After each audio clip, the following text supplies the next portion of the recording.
conversations last offseason was Caitlin Clark $100,000 an hour speaking gigs. Well, I'm here to tell you she is not taking long getting back to work, raking in the cash because she has landed. The ink on the WNBA season finale wasn't even dry before Caitlin Clark made a move that sent the entire league into a silent panic. While front offices are bracing for a winter of brutal contract negotiations and player revolts, Clark just secured her first offseason paycheck, but she won't be on a basketball court. She'll be on a stage, holding a microphone, and what she's doing is making the league's biggest executives absolutely terrified. She didn't even let the season cool off before cashing another check, proving to everyone this woman simply does not rest. Didn't need the money to do unrivaled. She's landing $100K to speak to speak for companies and represent companies all over the country. She's not hurting for cash, and I just think this is just the coolest thing ever that Caitlin Clark is able. This isn't another Gatorade or State Farm commercial. This is something far more powerful and far more threatening to the WNBA's control. Clark has officially entered the elite six-figure world of corporate speaking. We're talking about getting paid over $100,000 for a single hour-long talk, a sum that eclipses what many veterans make in a year. While other players are fighting for bigger salaries, Caitlin is cashing checks that dwarf them without even lacing up her sneakers. The news first trickled out last year, but now it's a reality, proving her brand has reached a level the WNBA was never prepared for. So it looked like Caitlin Clark is headed to Long Island Association, bro. So it stated Long Island Association joined the Long Island Association's president and CEO, Matt Cohen, moderates a special conversation with Caitlin Clark discussing her record-breaking performances, impact, and cultural influence on October the 29th.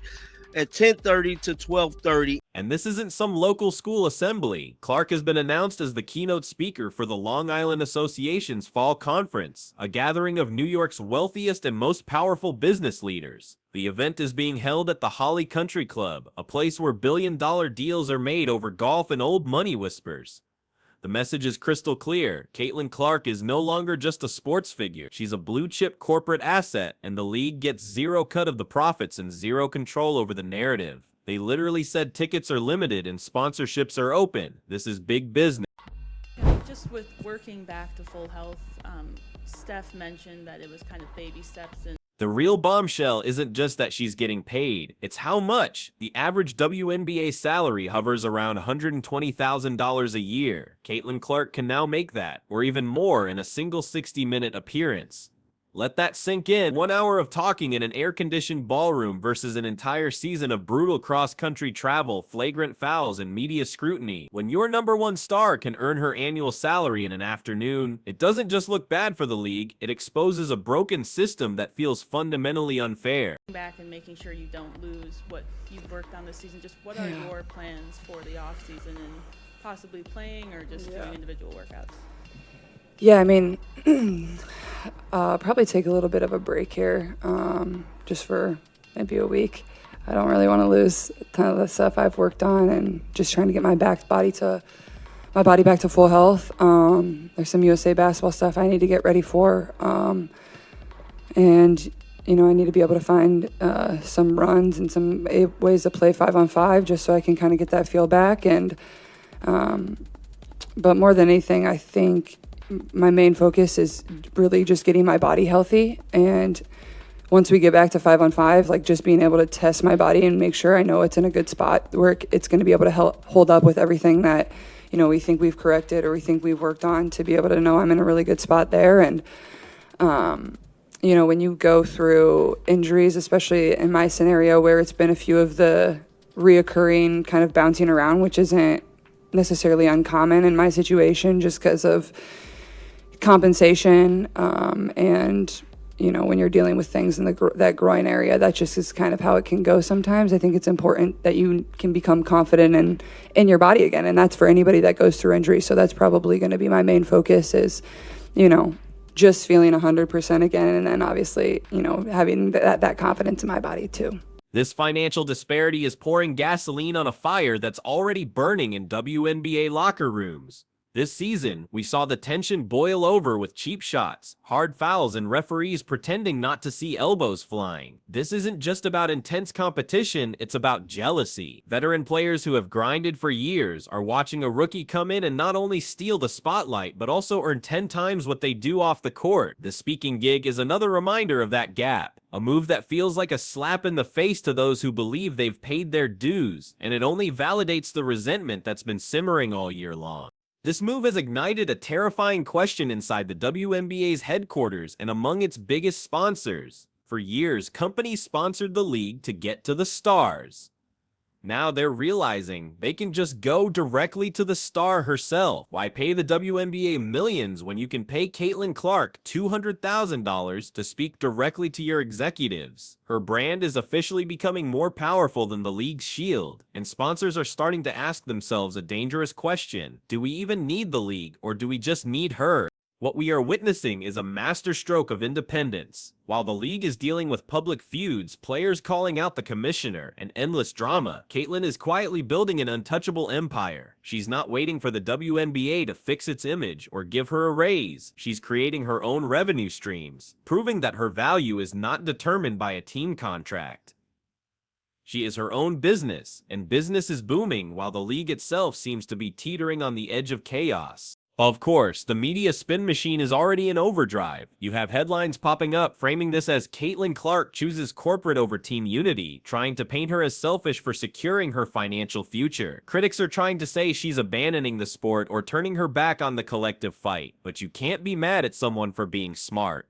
This isn't greed, it's value. She's not skipping practice. The season is over. This is exactly what the off-season is for. And the corporations writing these massive checks understand her global power better than anyone.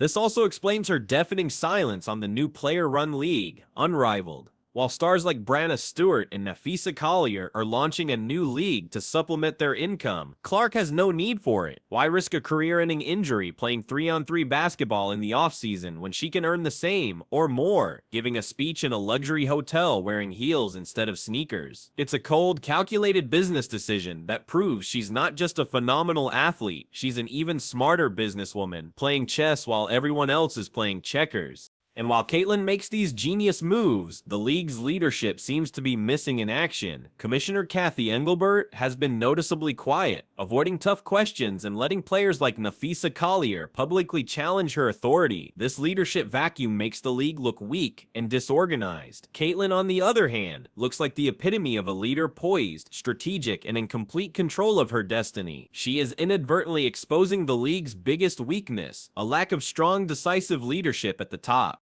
Her actions are a masterclass for every other athlete in the league. She's not just getting rich, she's showing them a new path forward. The old way was to fight the system for a bigger piece of the pie. Caitlin's new playbook is to bake your own DMN pie. By building a brand that transcends the sport, she's shown that players don't need to wait for permission or depend on the league's flawed financial structure. That idea is revolutionary, and it's a direct threat to the WNBA's long-held control over its players.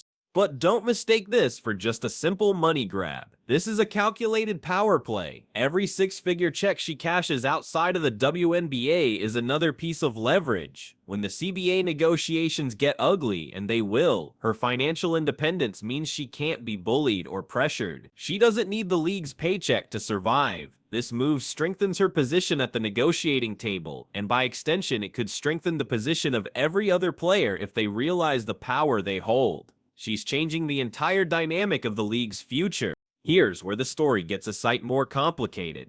Her Long Island speaking event is scheduled for October 29th.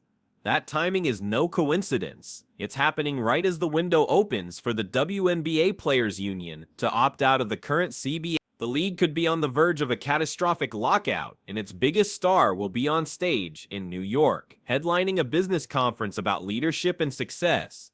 The image it creates is a PR nightmare the WNBA can't wake up from. It's almost poetic. This strategy makes Caitlin Clark completely lockout-proof. If the players in the league go to war and the season is delayed or canceled, other players will lose their paychecks. Caitlyn, she'll just book more speaking gigs, maybe a Netflix docu-series, or launch her own basketball academy. Her income stream is now completely diversified from the WNBA. A lockout wouldn't hurt her, it would actually amplify her brand's independence, making her even more valuable. She's in a position where she cannot lose, and the league knows it. What's happening right now is something the NBA learned decades ago, but the WNBA is facing for the first time. Caitlin Clark is turning herself into a walking brand, just like Jordan, like LeBron, like Serena. When a player becomes bigger than the league itself, the entire power structure shifts. The league needs her more than she needs the league. The WNBA wasn't built to handle someone this powerful. They want stars who shine inside the system. But Caitlyn is the system now. The spotlight follows her wherever she goes. This all leads to the WNBA's deepest, darkest fear. What happens if Caitlin Clark decides she doesn't need the league at all? For years, the WNBA was the only stage, but now she has proven she can command a global audience and earn millions without ever stepping on a WNBA court. If she ever decided to take a year off, or even worse, play in a more lucrative international league, the WNBA's TV ratings and ticket sales would collapse overnight. She holds all the cards, and the league is terrified she knows it. Caitlin Clark is no longer just playing basketball. She's playing a different game entirely, and she's winning by a landslide. She has become a business phenomenon, a walking, talking masterclass in modern athletic stardom. She's rewriting the rules, and the WNBA is being forced to watch from the sidelines as its biggest star becomes bigger than the sport itself. When she walks into that Long Island ballroom later this month, everyone in that room will know they're not just watching a player, they're watching a phenomenon. So is Caitlyn just securing the bag, or is she showing everyone she's already outgrown the league that made her famous? Drop your thoughts below.